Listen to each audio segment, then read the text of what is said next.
ஹே மது, அந்த சின்ன பையனை பாரு, அவங்க அம்மா போட்டு எப்படி டார்ச்சர் பண்ணிட்டு இருக்கான்னு. ஹே மது, உங்ககிட்ட தான் பேசிட்டு இருக்கேன். கேட்டுட்டு தான் இருக்கேன்.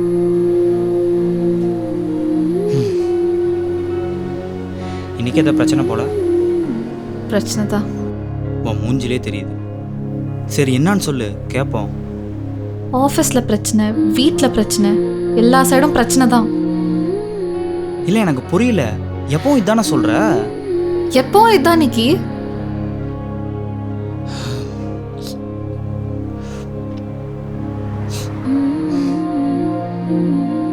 நான் உனக்கு ஒரு ஃப்ரீ அட்வைஸ் வேணா கொடுக்குறேன். வேணும்னா வச்சுக்கோ, வேணாண்டே தூக்கி போட்டுரு, சரியா? சரி சொல்லு. தயவு செய்து ஆஃபீஸில் நடக்கிறத ஆஃபீஸோடு வச்சுக்கோ, வீட்டில் நடக்கிறத வீட்டோட வச்சுக்கோ. அதை வெளியே ஒருத்தவங்க டைம் ஸ்பெண்ட் பண்ண வரும்போது அவன்கிட்ட அதை ஷேர் பண்ண கற்றுக்கோ ஃபஸ்ட்டு.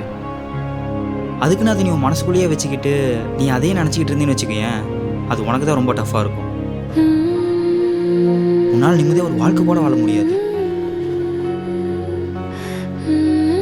புரியுதா? இப்போ என்ன பண்ண சொல்ற? ஒரு ஐஸ்கிரீம் சாப்பிட்லாம், என்ன சொல்கிற? ப்ளீஸ். எப்படா? பட் நீ தான் வாங்கி தரணும். ஓகே. இந்த கடற்கரைக்கு வரவங்க எல்லாருமே ஒரு ப்ராப்ளம்ஸோட தான் வருவாங்க.